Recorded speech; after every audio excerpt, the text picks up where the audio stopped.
Hello, ngayong araw po magluluto po ako ng repolyo na may sardinas. Yan, igisa po natin ng bawang, sibuyas.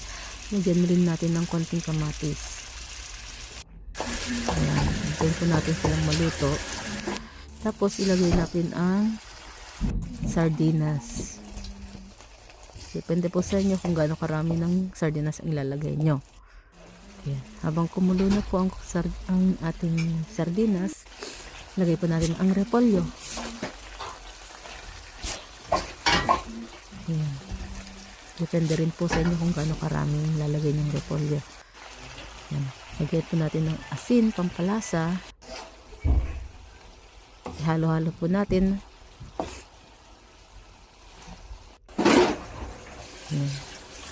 Pag kumulo na po ito, ayan, hintayin lang po natin siyang maluto.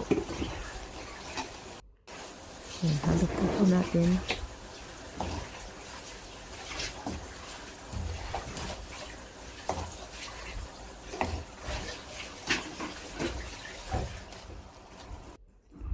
Yan, tapos na.